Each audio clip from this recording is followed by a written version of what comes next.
And our mobility within the region is being even more challenged. And there is a necessity. We all agree that there is a necessity to be working together more, but what is the framework? What is the framework that could be helpful, and how can we start building trust among the different operators and alliances working in the field to be able to take it a step further in terms of working together and networking.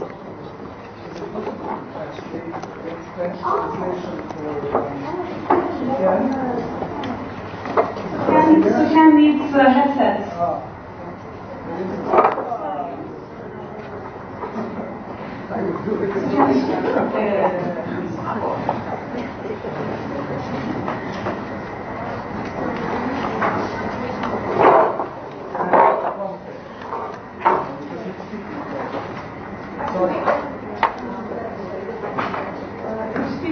So I will need also headsets.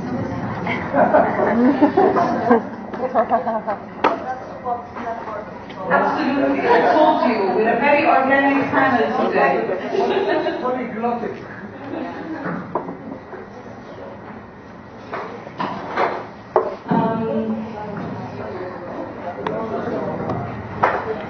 The other issue that we found all of us,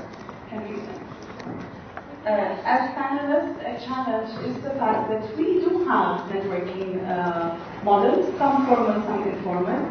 It seems as if the successful formal models of networking were motivated or were driven or were inspired by a Western funder, non-Arab funder. Were not actually were not established or conceived as a result of an organic process between the organizations.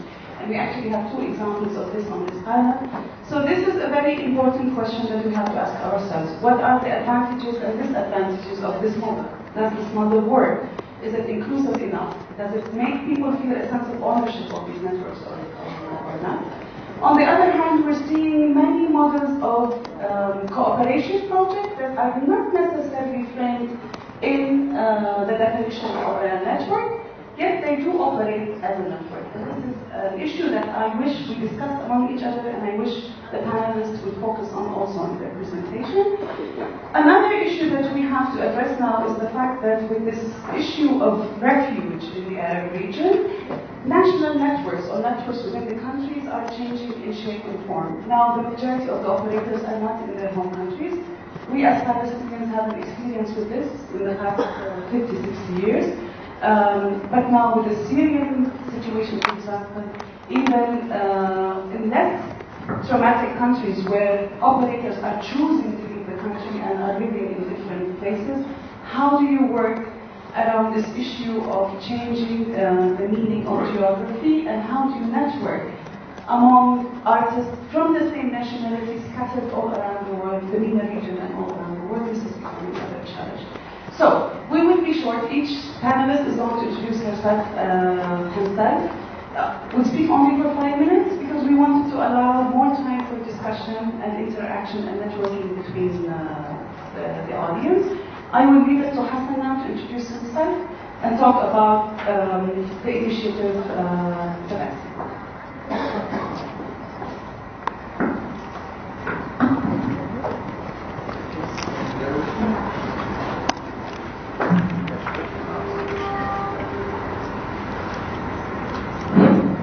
Good morning. My name is Hassan and I initiated the first independent theater company in Egypt, in Warsaw, which does research, long research and training projects, out of which come productions. We do a lot of outreach and touring, the most glorious being Avignon in 2014. And we've always done networking. Before there were real networks recognized networks in the Arab world. One of our aims was to strengthen the independent sector. We created a network in the late 90s called the Arab Arts Project, which sort of gradually disappeared, but left the Young Arab Theatre Fund, which became independent of the Arab Arts Project and continued. And there's also the Arab Theatre Training Center that is registered in Lebanon and that is run by people from Jordan, Bahrain, and Lebanon. We also twinned as a company with the Fawanese Theatre Company in Jordan and developed what was a small theatre festival into a big, important focal point for Arab independent artists, which also gradually developed a big network of partners and curators and so on in Amman. And then came Tamasi. So I just read out a very short description of Tamasi, and I'll do it in Arabic. تأسس تجمع تماسي عام 2008 لدعم التميز الفني. Established in 2008 to support the international arts, and it's made out of 11 performing arts organizations from Egypt, Jordan, Lebanon, and Palestine. And these are organizations who have long experience in these arts in a way that shows how we deeply believe in the pivotal role of culture and art in achieving social and political justice. Tamasi Collective also aims at enhancing our capacities as independent organizations to resist people who want to marginalize arts, and we work in the countries of the MENA region in general and with the Palestinian artists in particular that are being isolated. So we try to break that and maximize the resources available for the performing arts sector to enable it to grow in a vital, sustainable and viable way in our region and worldwide as well. There is also this idea of being distinguished from others, because sometimes we are asked to do something other than this art privilege, as it was said yesterday about the dead people in Garden Speaks. So the idea here is sustainability. I don't want to go into details because I want to listen also to the other speakers and to the audience. Now I'll go back to English. We've always tried to work on the idea that when somebody once sent me a letter, and on the address, it was a mail, and on the address it said Tamasi not work. And actually somebody made this in the morning. So we're trying to be sort of what you might call work nets rather than networks. And it should always start from the idea of working together and doing things, and the net growing organically from our collaborations with all the difficulties we know inherent in human nature and so on, and in the objective difficulties in the environments we're working in. But it's always been part of our idea that we want to, like in love or food, being virtual is not enough. I mean, you really have to engage. Where one of the big challenges is foreign funding, because of the suspicion that it always creates, maybe a little less so now, although in Egypt it's coming back, in our constituency, among our peers, and also from our autocratic rulers, who themselves are much more dependent on foreign funding than we are, but that are always attacking us on this and using the fact that there is always this suspicion of normalization with Israel and all this kind of thing. And I suppose there is a justification for this, and that is, and this was said yesterday in a jocular manner, I can't compete with the guy who talked about the Middle East and what we've always wanted to know about it, and that is the double standards of the West very often in dealing with political and historical questions in our region, Palestine to name but a few, and the fact that the powers that be in the West are supporting the theocratic states and movements, theocratic, and providing arms to the dictators who are turning them against their people, and so on. So, I mean, negotiating in the middle of all this, the cultural and artistic funding is very, very difficult. Also, the clustering.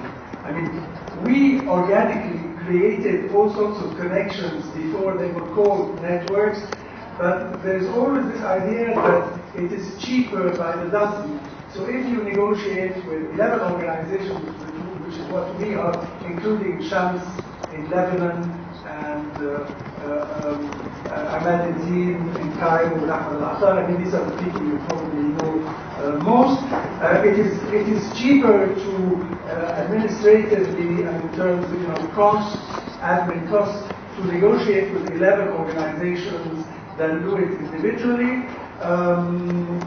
And the people who helped us network systematically, and that is three Swedish, we call them the Swedish Graces, who sort of saw this clustering coming as fate, and so they helped us gradually learn to live together and work together. I mean, Fatima was saying about our not being used to working together. In fact, we bury the dead together, and our communities are very much networked, but not our profession so much. And we've always tried to give our networks, despite the pressure from outside, a kind of backbone based on the belief that strength is in unity despite our diversity, our diversities, and that one man's meat may be another man's meat rather than necessarily their poison.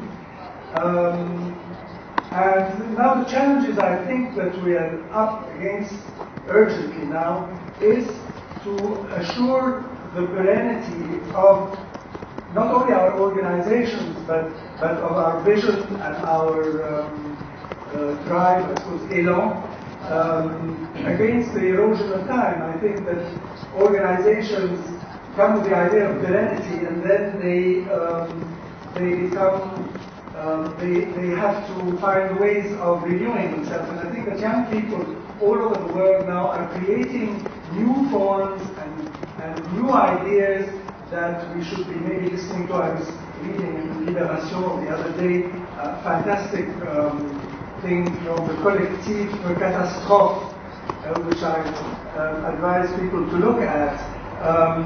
And then we have to find ways to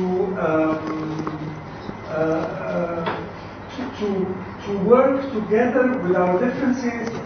We've had, problems, interpersonal problems to do with temperament and so on.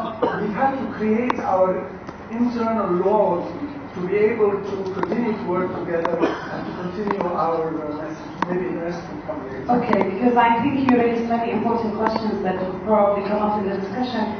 But two comments that come to my mind that perhaps we should keep in mind is the role of the networks in advocacy for the whole sector, not only for their own partners.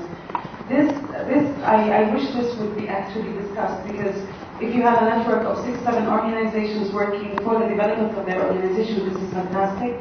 But the magnitude of work in terms of lobbying and advocacy that is needed in our country is huge.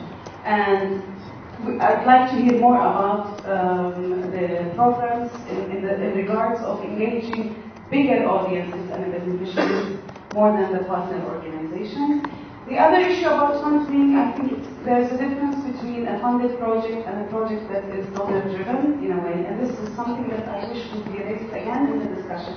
There's a difference between people deciding to mobilize together or third party realizing it's easier for them to manage the funds, so let's get people together. It doesn't mean that one is bad and one is good, but it means that the results and the outputs expected and the dynamic of the process would be a bit different.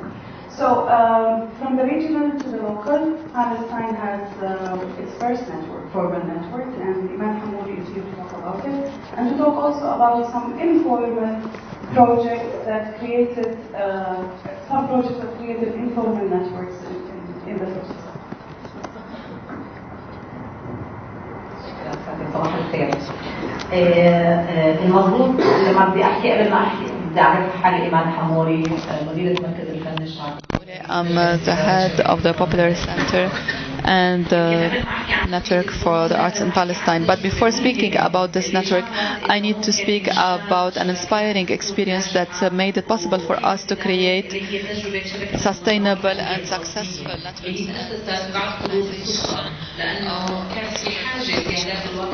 Because back then it was necessary for us to protect the civil works done by Palestinians. And this is for all sectors, and through this we were able to face occupation.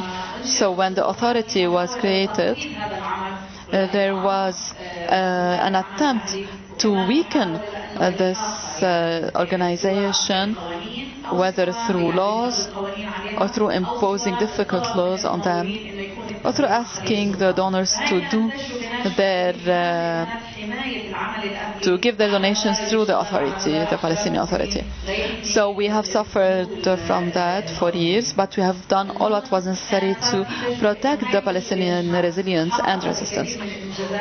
So this was able to create a lot of achievements, and it was necessary to find a way through more efforts to succeed even more. This is why we decided to have networks that are more specialized. We started working in the year 2000. So we created the network without working on it to become more mature. So there was no maturity and the pre-discussions and the vision and the discussion and the debates. This is why it waited for 1 year or 2 years, then it disappeared. Then again, in 2010 and 2011, there was this need to have some kind of an assembly or a gathering, because the donors were trying to stop their funding for the cultural sector in Palestine. And this was a problem. Also, the mediator, who was from the same country, wanted to stop these donations for all the cultural sector. So here we needed to intervene so that the sector can continue, and there was kind of lobbying from our gathering so that we could work all together for the perennity of our project. So we were able actually to succeed in this program, and this is the cultural program, especially performance arts. In 2015, the network was registered, and we had a feeling of ownership towards this gathering. Sometimes we've had hot debates because we didn't all have the same vision, we didn't all have the same way of thinking and the same way of working, and each one of us thought of themselves as being the emperor. And we used to think about the others. Who are they? Who are they to work? We always thought that we were better than the others. But today, with all sincerity, it's not because I want to do some promotion for our work. No, but now we have more trust. I'm not saying that this is a rosy picture, but out of the 12 members, I can say that among 8 or 9 of the 12 members, we have total harmony. And we also want the work to be outside the framework. Yes, in the beginning we said that we want the network to serve only its members, but now we are working on a 5-year plan to see how we can serve the cultural sector in general. So this is a very important element, that is advocacy and lobbying on the level of the culture inside the country, and to see how we can work on the official level as well. We're also thinking of pressuring and exerting pressures on the donors in the way they support the cultural sector. Yes, I know that sometimes we have the human rights issue, but if we don't care about the cultural sector as a sector on its own, then it will be a disaster for us. There are also other networks. I don't want to say that these are coalitions, but I can say that they more work on coordinating programs, like Kalandia Dawli, like us, for example, and 3 other organizations. We work on a children's festival, but this is more a work of coordinating programs and not a real network, and it doesn't work on advocacy and lobbying. But now in the performance art company, a big part of our work is lobbying and exerting pressures so that we can change some of the policies. The last point that I want to say is that I'm here today because people in the network trust that I'll be here representing the 12 members of the network, and because the network is interested in working and coordinating with other networks around. Yesterday you spoke about donations and funding, and this morning we said that we need to meet as networks.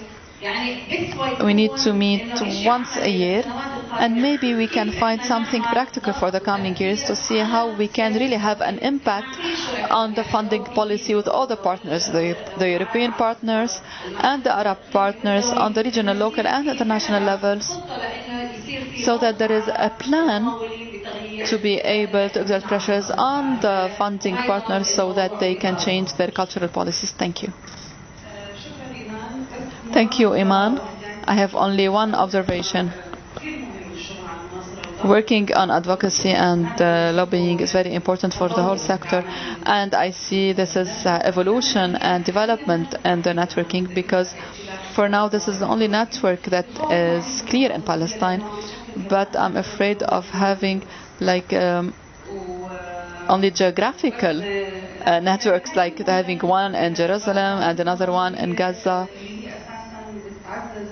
Because when you have this, then all your efforts will be disparate and won't be joined.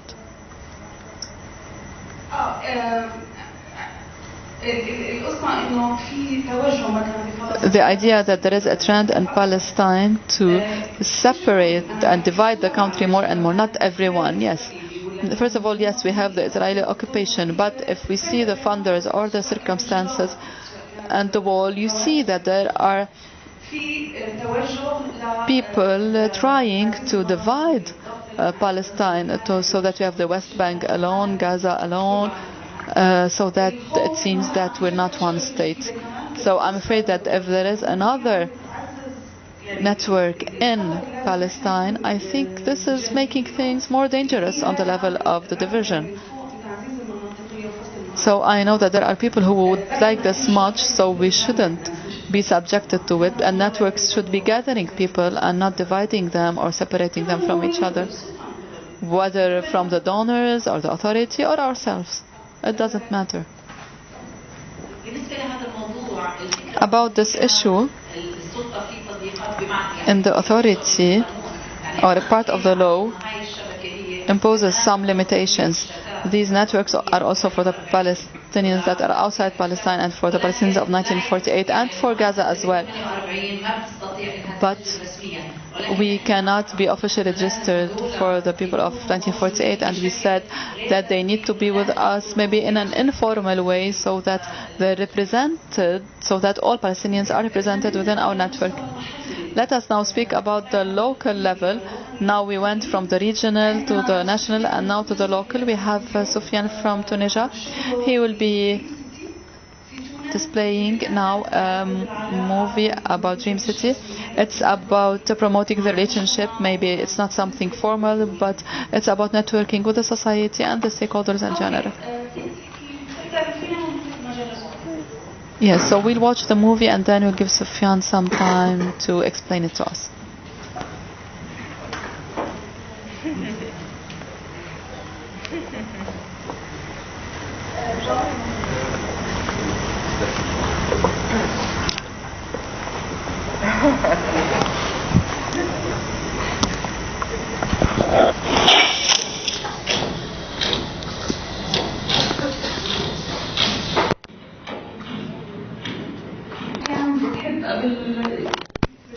Sufyan, do you have something to add after this movie?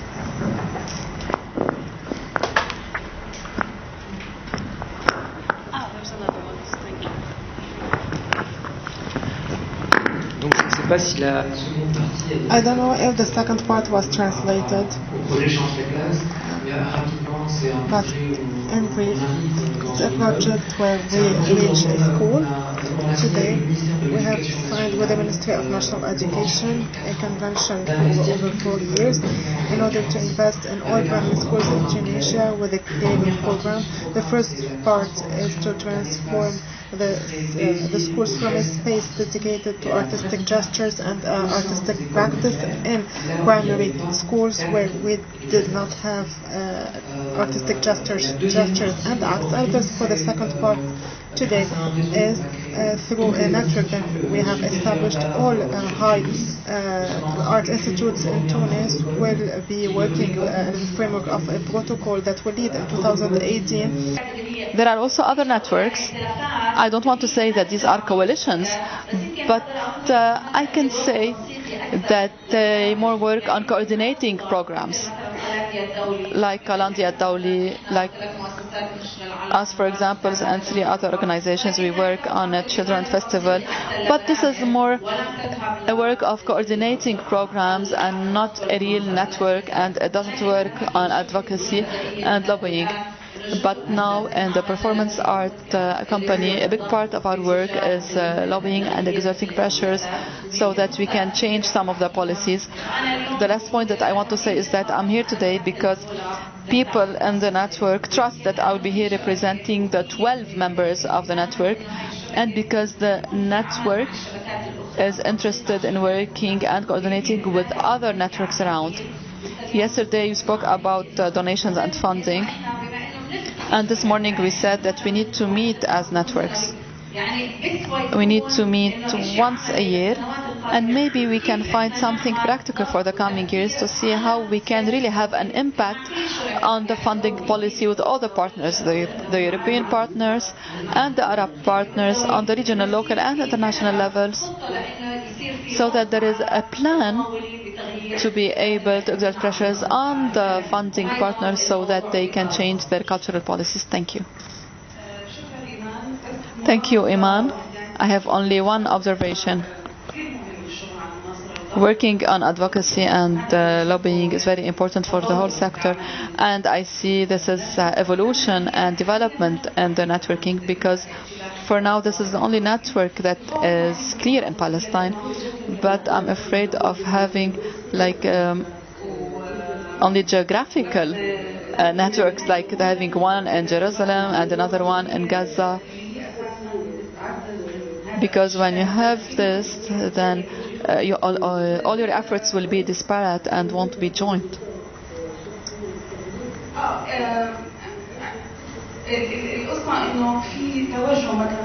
The idea that there is a trend in Palestine to separate and divide the country more and more, not everyone, yes. First of all, yes, we have the Israeli occupation, but if we see the funders or the circumstances and the wall, you see that there are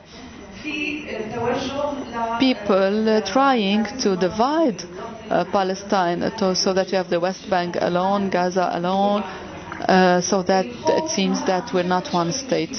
So I'm afraid that if there is another network in Palestine, I think this is making things more dangerous on the level of the division.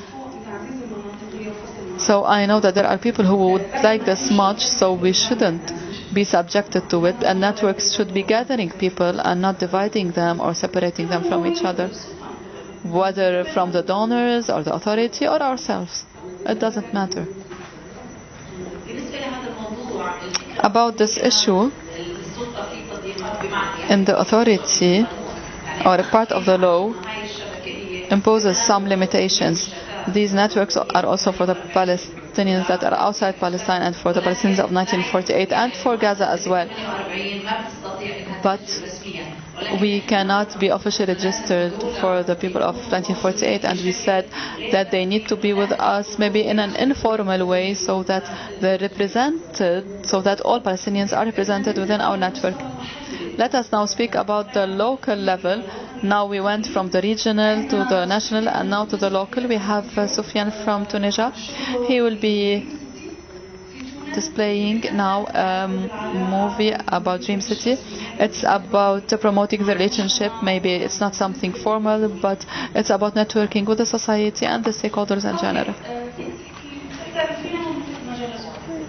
Yes, so we'll watch the movie and then we'll give Sufyan some time to explain it to us.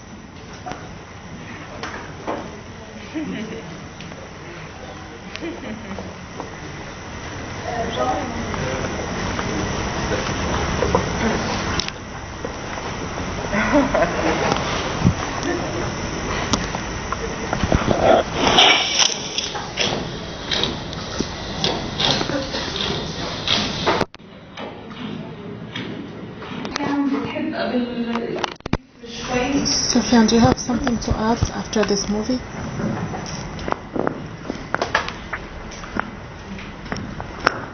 There's another one. Thank you. Donc je ne sais pas si la seconde partie I don't know if the second part was translated, but in brief, it's a project where we reach a school. Today, we have signed with the Ministry of National Education a convention for over 4 years in order to invest in all primary schools in Tunisia with a creative program. The first part is to transform the schools from a space dedicated to artistic gestures and artistic practice in primary schools where we did not have artistic gestures and acts. And for the second part today is through a network that we have established. All high art institutes in Tunis will be working in the framework of a protocol that will lead in 2018 to the construction of an educational and artistic program dedicated to children aged between 5 and 12 years. It will be a national program that will be developed on the Tunisian territory as of the end of 2018. What's interesting is the exchange of knowledge, so that this protocol will be transferred from one part of Tunisia to the other. We will be covering the whole Tunisian territory, and all in order for the schools to be developed, it will be tailor-made to the specificities of each territory and the relevant practices. This mechanism will be used in different regions because it's highly important to be able to be connected today and to establish relationships with these chaotic regions after the popular uprisings in Tunisia. In fact,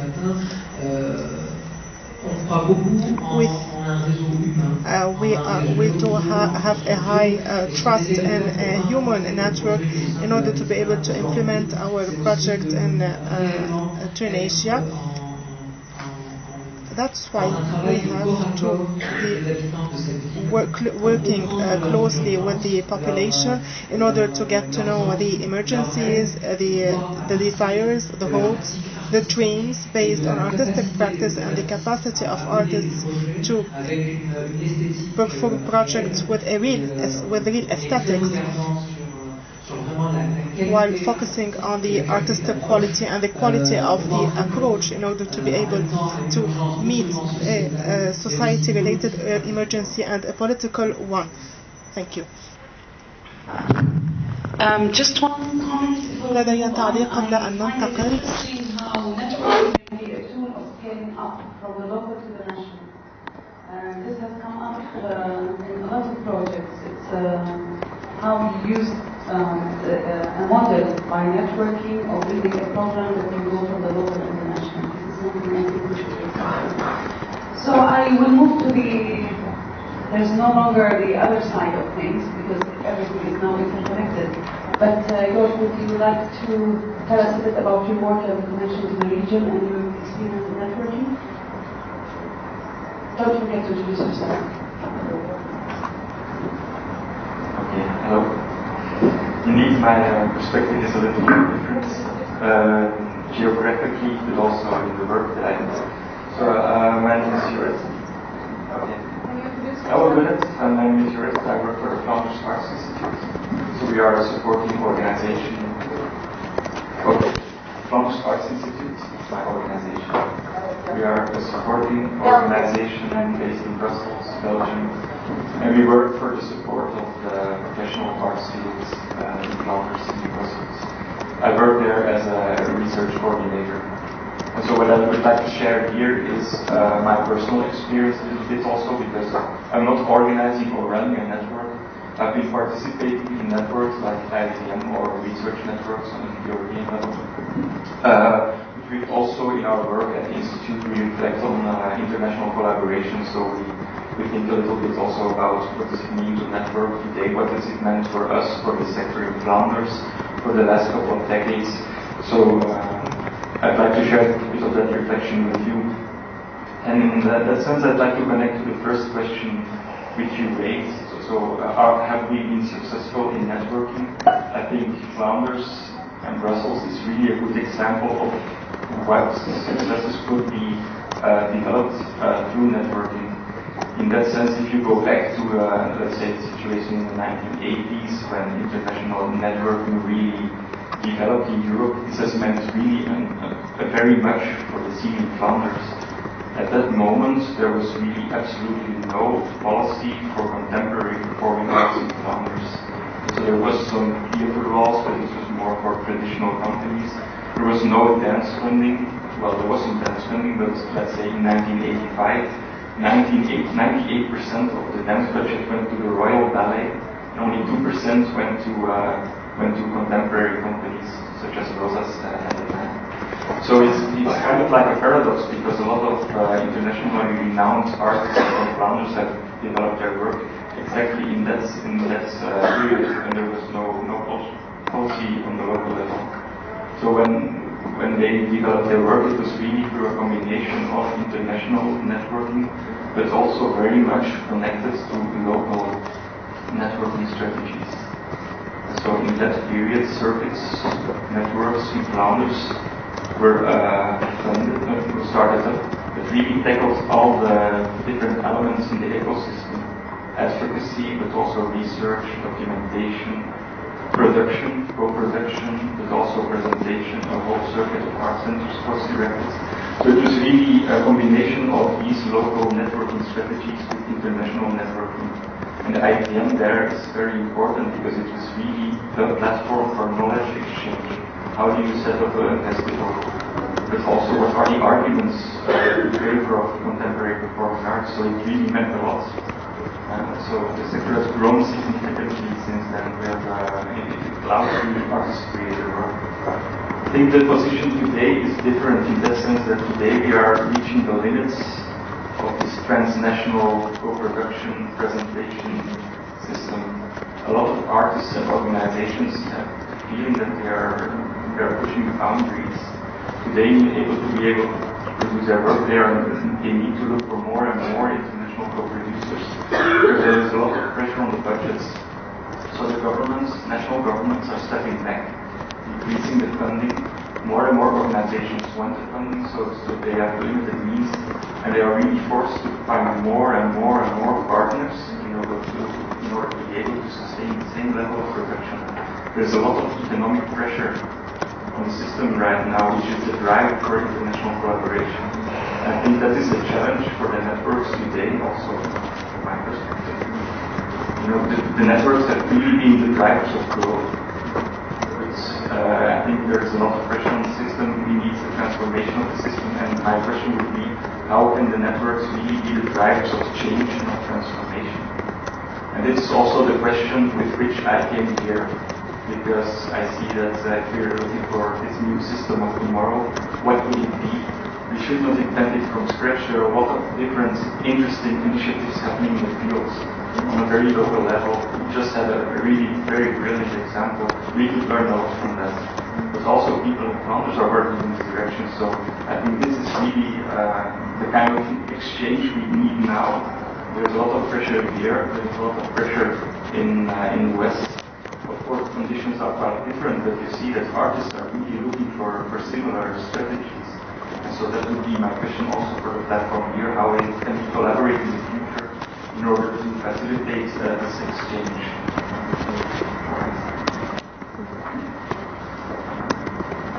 Thank was very interesting to see that how you've gone a full cycle and that you are examining the role and the modalities of networks.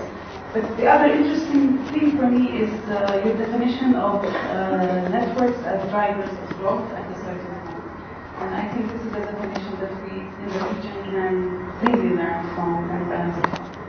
It's important that the remarkable successes that the North Network has had on the quality of funding level is an exercise for us as a modality can use in the context of our region. Stefan, and then Hello, I'm Stefan. I work for Arsena, which is the National Resource Center for Circus Arts, Street Arts, and Theatre, and I coordinate Circus Network, which is the European Network for Circus Arts and Street Arts, and I'm based in Paris, France. So I'm going to just give you a little bit of context. I'm going to be short, I'll try, and I'm going to be humble and practical. And this is just a story, so you take whatever is interesting for you. It's one example. It works at some point. Some precise context going on. Doesn't necessarily mean that it's going to work in any other country in today's context. So we can go back to the 90s for a couple of seconds. So it's 1992, and the president is François Mitterrand. You don't know him. The Minister of Culture is Jacques Lang. You know him, probably. And basically they decide to create the National Theatre Center. A year later, there is a new Minister of Culture, because we like changing them in France. And he's Jacques Toubon. You have never heard about him, but he's still working in the government. There is no one from the French embassy, so I can trash France. It's okay. So they decide to create Orlémur, which doesn't translate, it's Orlémur. And Orlémur in 1993, it's the National Resource Center for Street Arts only. A couple of years later, it becomes the National Resource Center for Street Arts and Circus Arts, like that. Now we move to 2016. It's really fast. It's June, the 20th of June, and it's the wedding day of Centre National du Théâtre, National Theatre Center, and Orlémur, and they become Arsena. Okay, so that's the national story, very, very short. There are many interesting things in between. I can share them over coffee and off camera, of course. Let's go back to networks. So 2003, Orlémur creates Circostrada. What does it mean it creates a network? It means that there are a bunch of people getting together and saying, hey, do you know what's going on there? No, I don't. Oh, let's ask him. Yeah, but did you have this problem? Yes, I had this problem. How did you solve it? Oh, I did that. So basically it's only about information and knowledge. And how do you use information and knowledge? How do you share it? And how do you use it as an advocacy tool? It's really that. And it starts, let's say, 20 people, 10 countries, small. The network grows, and we are again in 2016. We are almost 90 members from 27 countries, European and, let's say, from the European Union and the European and outside the European borders and outside the European Union, to be precise. So we have members from Canada, Australia, we have members from Egypt also, and I hope we're going to have members from Lebanon soon. I'm looking at some. Anyway, what do we do? Basically, we produce, share information, we enhance capacity building for our members, and we use all of these to develop and structure the fields or sectors of circus and street arts. I'm just going to say one word about the money, because it's important. So where do we get the money? We get the money from the French Ministry of Culture, let's say 40% of our budget, and 60% of our budget comes from the European Commission. Two examples, one from the field of street arts and the other from circus arts, to show you what networks can do. So we have one activity, it's called Fresh Street. Basically, it's an international seminar happening, the first one took place in Spain last year, and the next one is going to take place in Portugal in May. So it's just the second edition. And it's an international seminar for all the professional street arts. They get together for 3 days, they talk, they do workshop, and actually it has some sort of an impact nationally and at the European level. What is happening now in Portugal? So there is this event taking place, the Minister of Culture suddenly reacts, oh my God, there's a big European event happening in our countries. Why? Well, because it's important that it's happening right now in Portugal.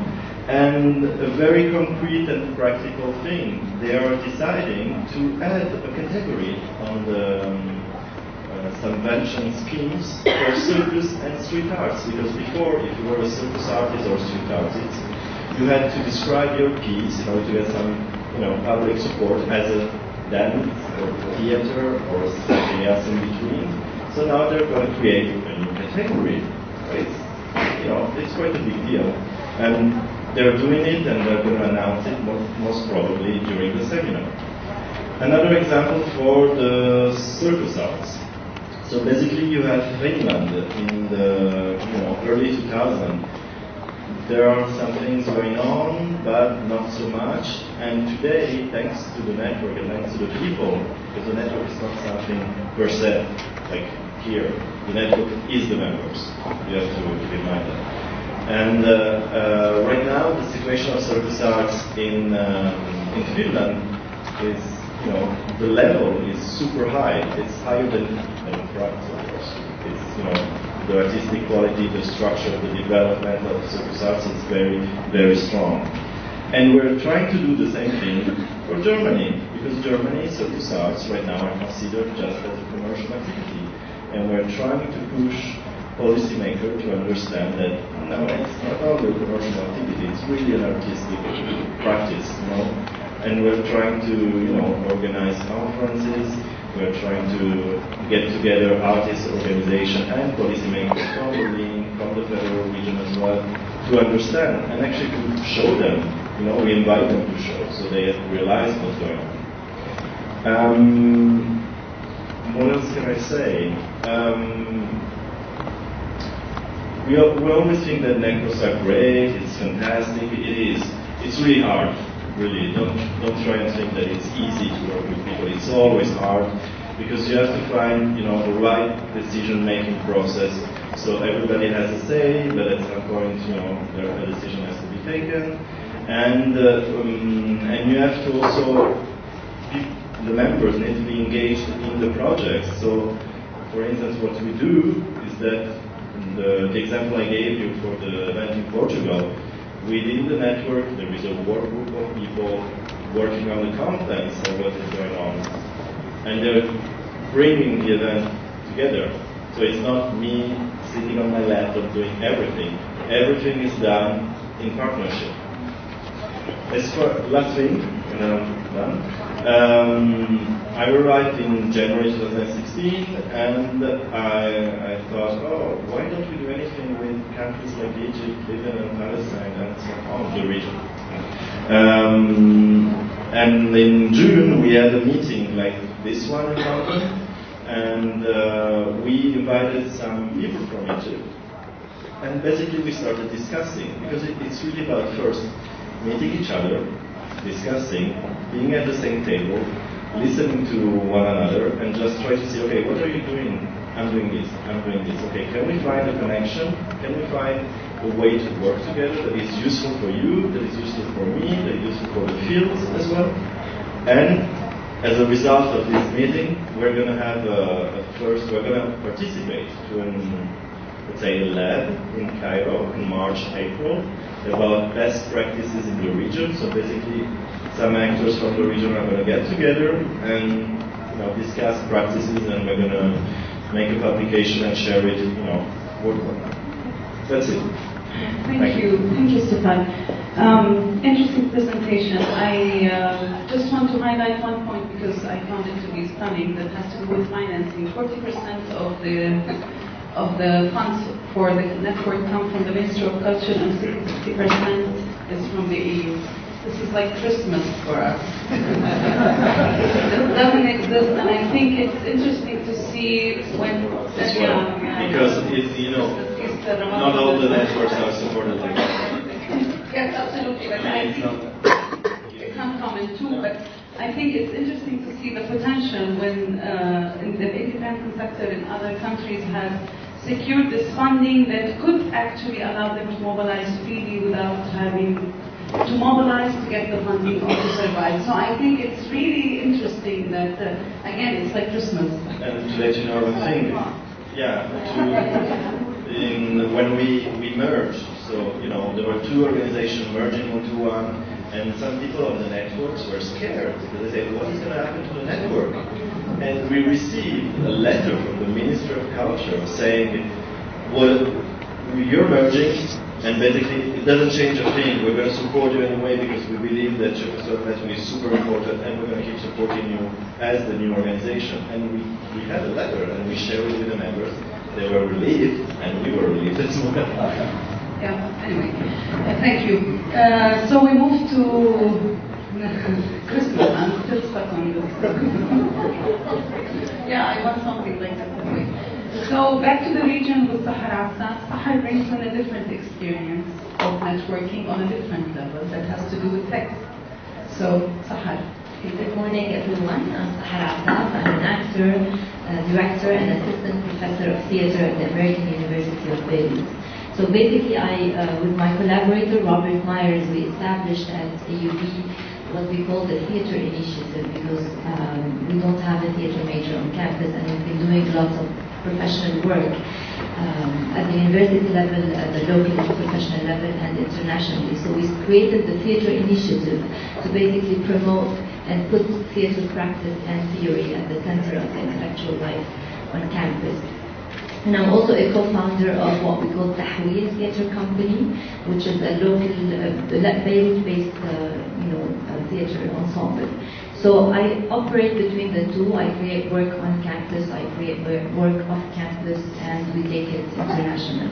I honestly know nothing about networking, and when they invited me, I was like, really? Okay, thank you, I'm flattered, but I'm just going to share what my experience. So what we do, I think I can categorize the work we've been doing with the Theatre Initiative and Tahweel under three so far categories. One, we work on disseminating texts from English to Arabic, Arabic to English. For example, we started by producing the Rituals of Science and Transformation, a famous text by the Syrian playwright Abdallah Wanous, and the idea of the production was basically to support the translation of the play into English, which was the first time to happen. That was in 2013.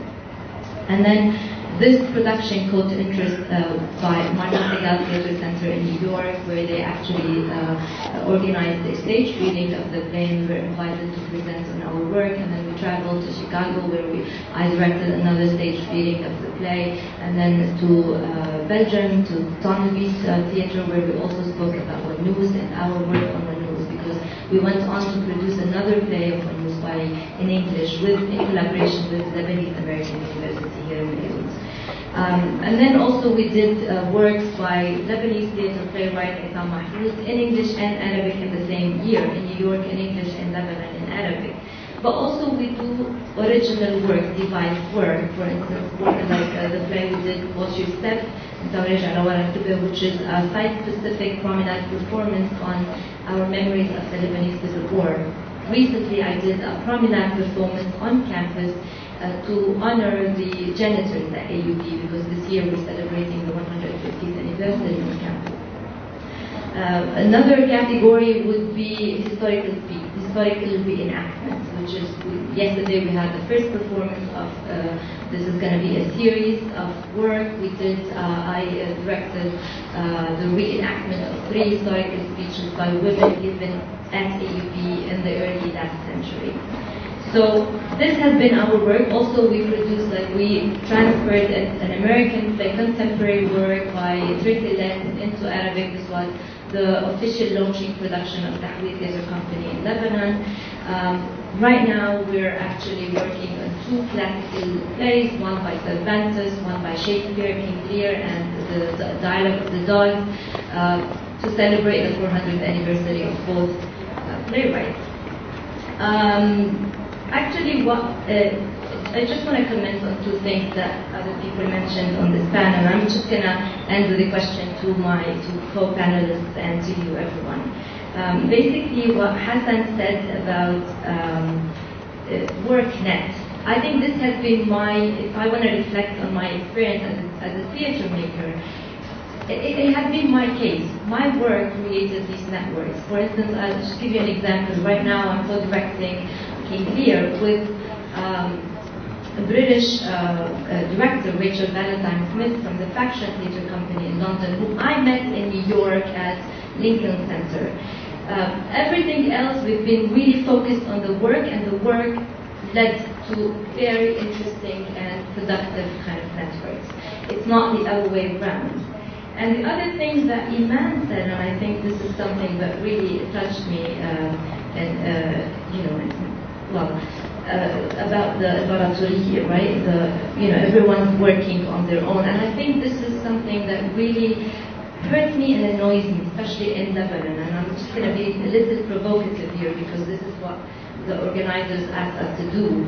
It's unfortunate that we work in cliques, right? Everyone's doing the work, and I personally do an effort to go and see everyone else, because I'm interested, one, to see what's happening, and also because it's such a small, tiny country, we cannot be this dissected from each other. And I think what's happening right now should be positive with the Medina Theatre Festival, if you've heard about it. The Medina Theatre is celebrating their 20th anniversary, and they're bringing at least 20 local directors to work together and perform.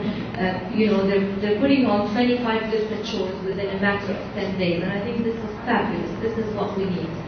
The other thing that I wanted to close with, actually, is a question.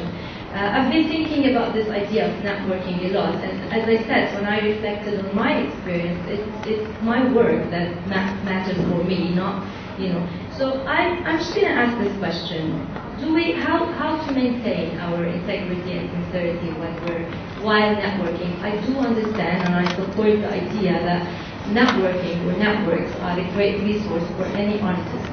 But how do we maintain our sincerity and integrity while networking? To put it in other words, do we really need networks to advance our art? Yes, we do need to network to advance probably our, popularity or careers. But is it a must to advance our art? Thank you. Thank you, Sahar. Sahar actually took my role in the last bit and opened up discussion. So I think it's up to, we have 25 minutes, which is good.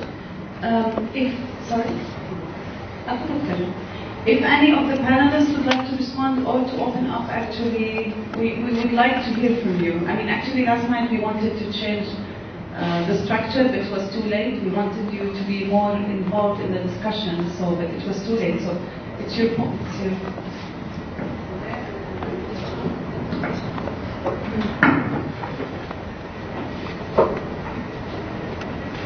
Hi, I just wanted to come back on what you just said, because you literally took the words out of my mouth when you said our network's changing the art, or we're just changing the network. One thing I wrote down listening to everyone is, have we come to network saturation point? Have we, I've been a member of IETM on and off for about 20 years, but I'm still here. And I think the reason why I am still here, and I've been away and I've come back again, is precisely because it's changed my perspective. So maybe we do network to network, but I do think it advances perspective, and I find that one of the most important things currently than ever. I think it's so crucial that we continue to exchange ideas, more than just knowledge sharing, but to exchange ideas, and to really listen and to be open to how other perspectives influence you and influence your own art and influence your own way of making things. So please continue.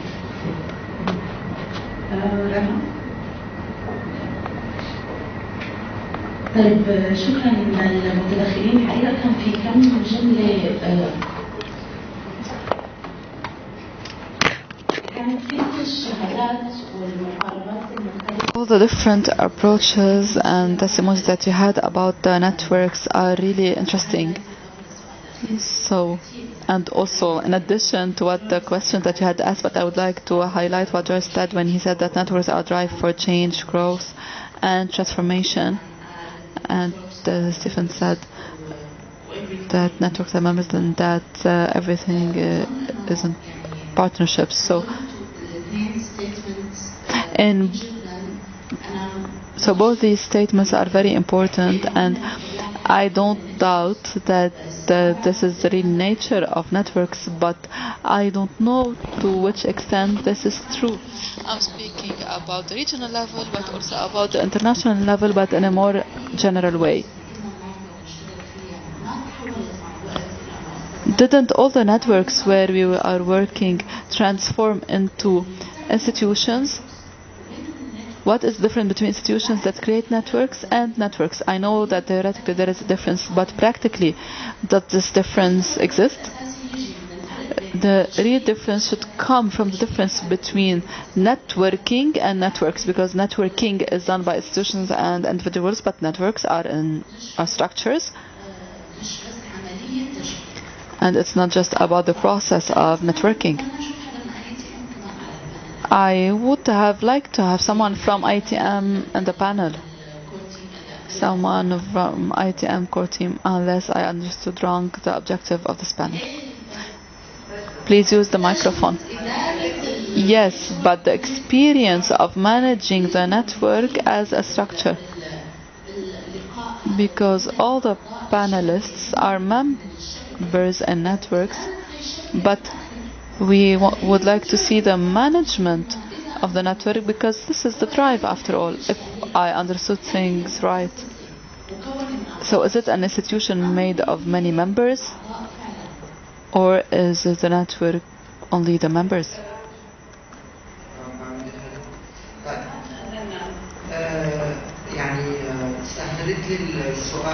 She facilitated the path for me through her intervention, because I always have this question on my mind, and if I'm not wrong, there is a substantial difference between networking and network. If we look at it in our region and in the other regions. This is why I think it was necessary to explain how IETM works, because I have done a research about cultural management, and I was responsible for working on the networks, and it was helpful for me because I did a very big research and I presented something that was academically really convincing, but still afterwards I had a million questions in my head that were not answered. So I went there and I saw how they worked in departments that cross-work, like constellations, and I understood many things, but it was also necessary to understand things even more and to go beyond that. So maybe we need to have success stories like about how we take care of arts. We need to monitor the successful experiences, to classify them and maybe put them in a book, not just publish them on the internet, even though things change quickly with time. So this is what I want to say, Stefan. Only the French Ministry of Culture gives you this Christmas, or is it also done by other ministries? And the EU 60%, but 40% by the ministry, by the French Ministry on its own. And I also have a question to Iman. I always call her Rima, I don't know why. So Iman,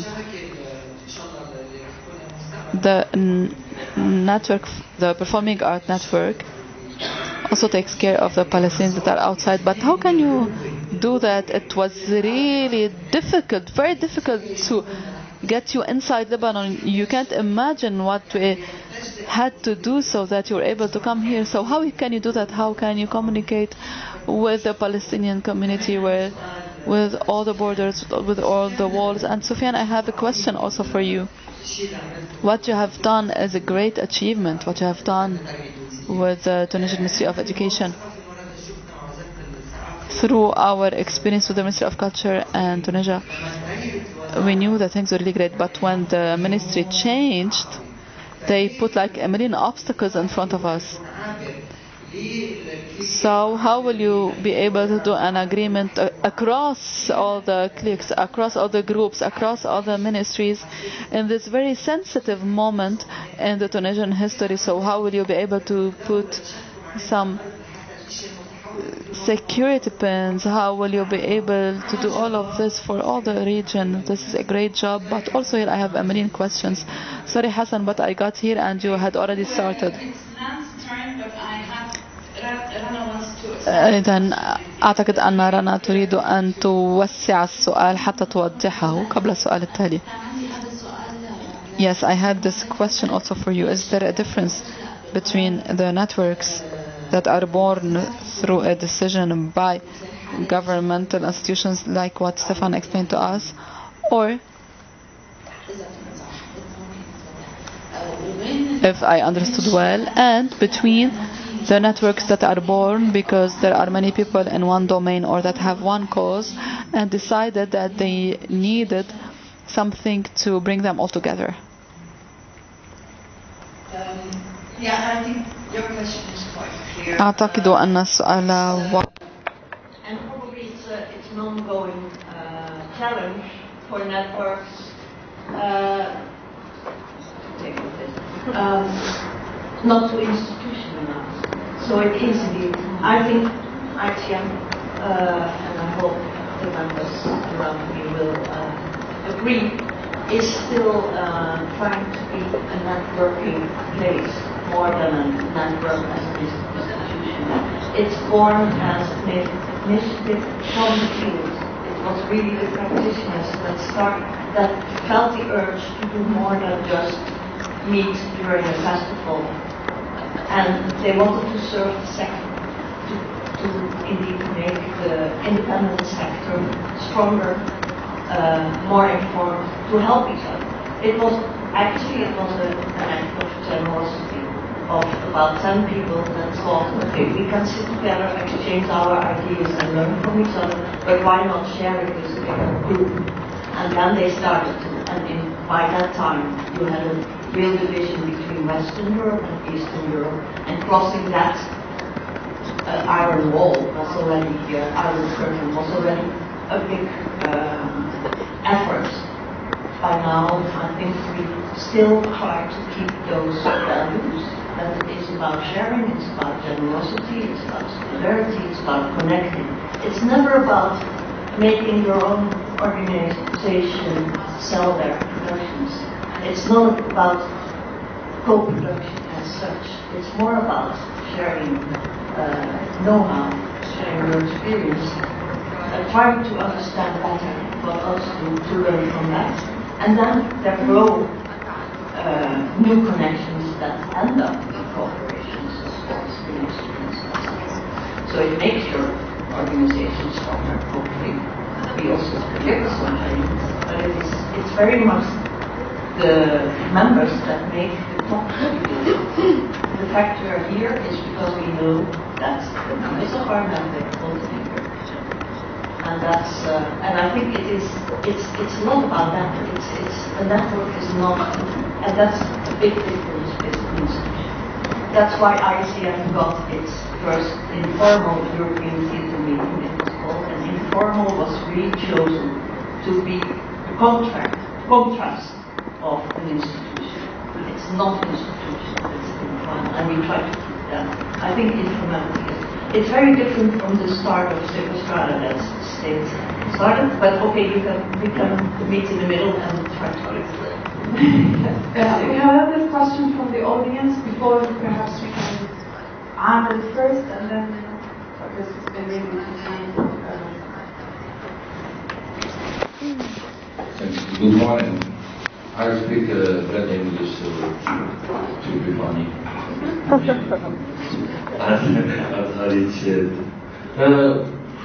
Well, to be a little bit practical, I think that a network it's a tool, it's not an objective. It's like cultural policies.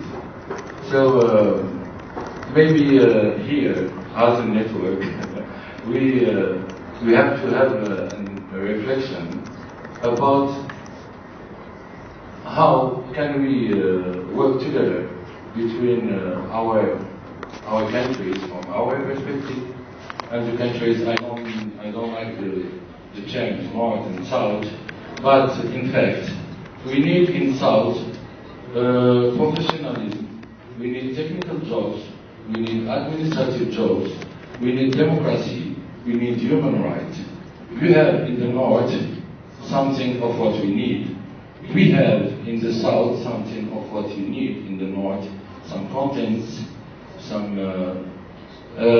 how to bring audience in the Arabic neighborhoods, for example, and so on. There are some examples. We can be more practical if we do some work together, because network for us is a protection.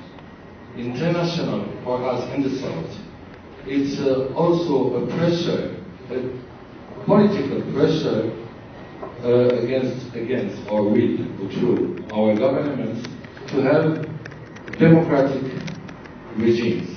So if we are agreed that we can work together in some internationalization of human rights, we can do something good.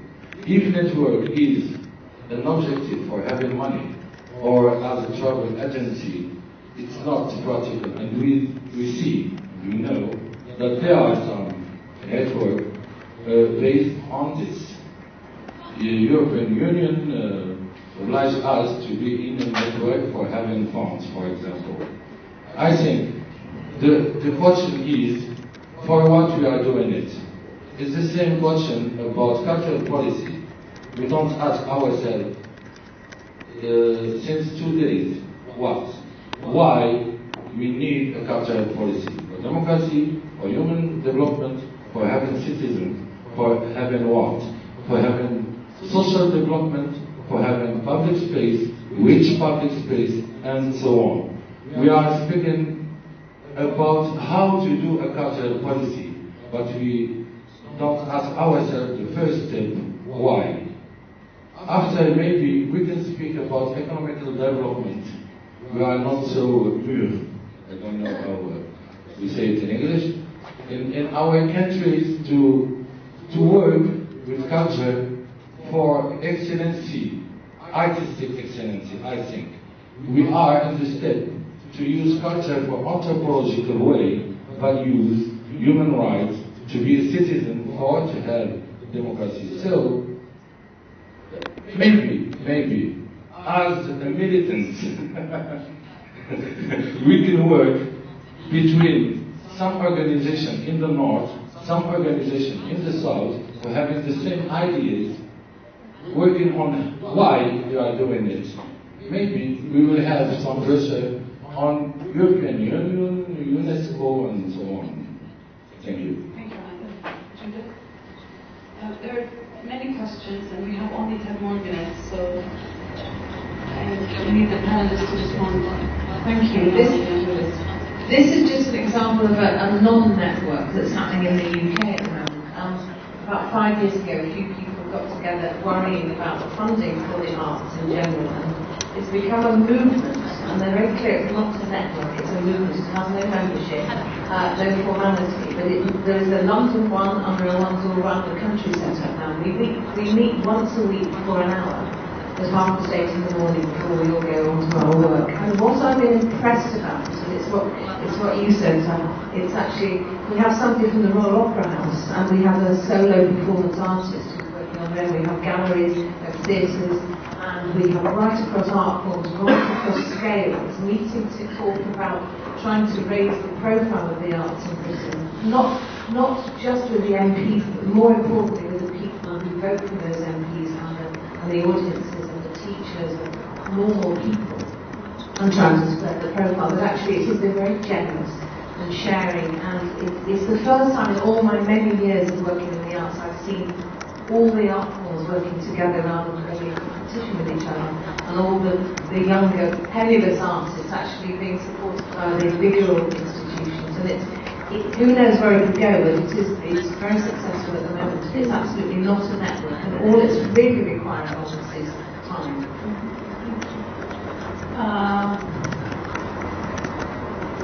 There was a question there. Let's try to make it short if possible because of time constraints. So to make it short, then I'd say I think that the division between networking and networks is really important because Stefan's description of service provider I think was very good, and where it came from, he was saying, is the need to network is what are other people doing. I think in Europe that is often the need. So, for example, we got together a network that was bringing together the Circus Garden network and the outdoor network in Scotland. So a network of networks within a network, if you like. And again, it was Christmas. It was easy to do that. Funders like to do that because, two simple reasons. One, it puts everybody together, so they only have to deal with one big person, not loads. And two, it's very easy to judge success. Either people turn up and are part of that network, in which case you keep funding it, or they don't, and you don't. So it's simple. So they like it. But I think that's driven out of often an inability to network informally. Something that I think is very good in my experience in the Middle East. People do that much better than we do. So there isn't necessarily that need for networking for that sake. And I think it's why Judith's movement that she talked about is so different and so good for us, because if you're not careful, that networking just creates a load of boxes for people who define themselves by circus artists, street artists. And there's nothing wrong with that. There's a need for it. But I think here we're talking about networks for advocacy, for creating a different infrastructure around us, rather than necessarily the desire to come together to understand what each other is doing. I think the two need to be a bit separated. Let's take another question, and we can move back to the panelists.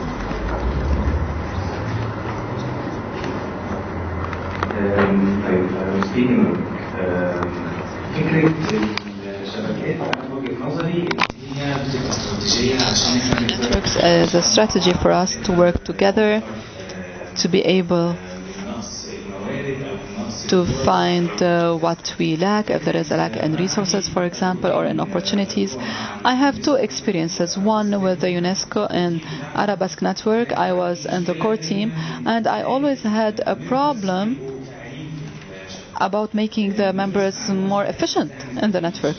And they always asked, how can we use this network? What will this network give us? How will it be beneficial?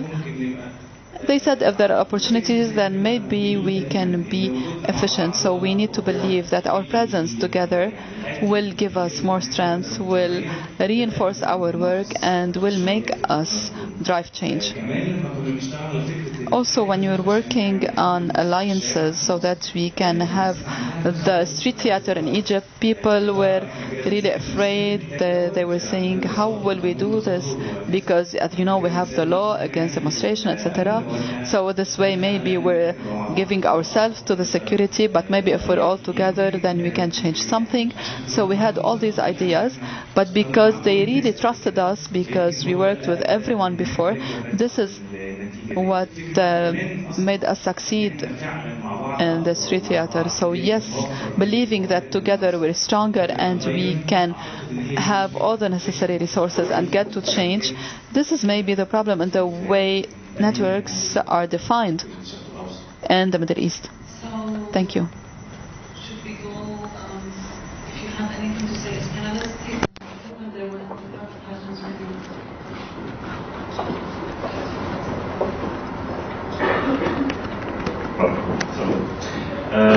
answer Rana's question. So, at the beginning I made the institutions were really decided by the state. The network was decided by the person in charge of the institution, which is a bit different. It means that at some point the director of Orlimur is saying we need to get together more formally than just meeting during festivals or during whatever occasion. So it's not a decision from the ministry, it's a decision from a person. Then it's true that the person working within an institution supported by the state, it's easier to get a funding, but it's not, top to bottom. And the institution is, we work as an agency, but our legal status is a non-profit organization. So we are part of the civil society as well, just to be clear. As far as since I work in an institution, but I coordinate a network, I can see the differences. And what I can tell you is that we are much more flexible than the institution. We are much more horizontal.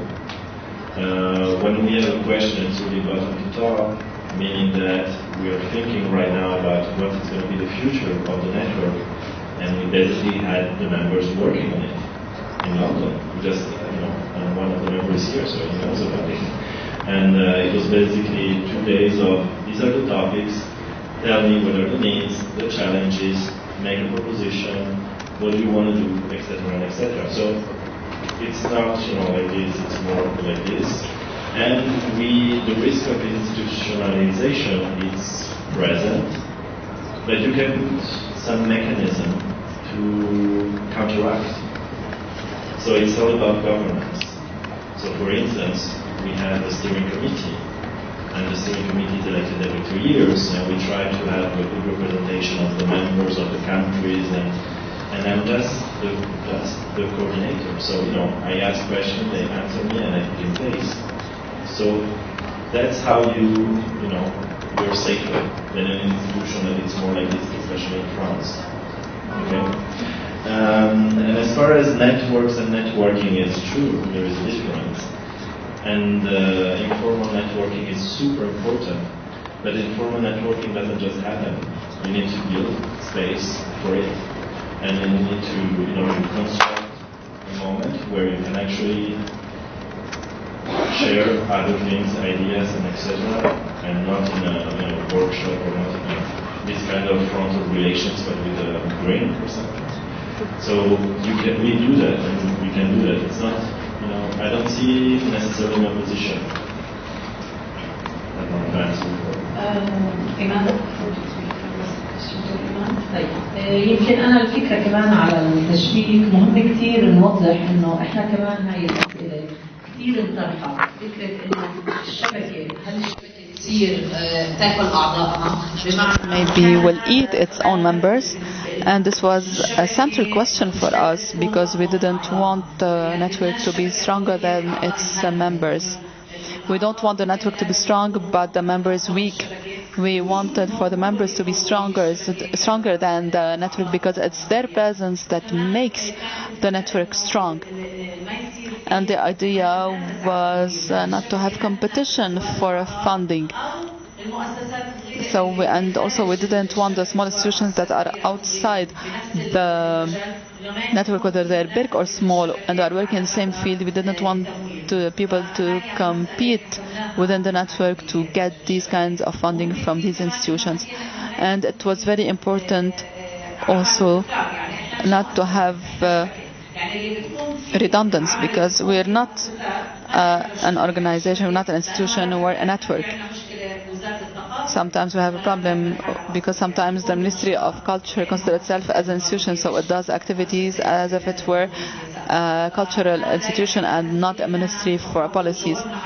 So we had also these questions and we answered them. We said it was very important to have clarity in this regard.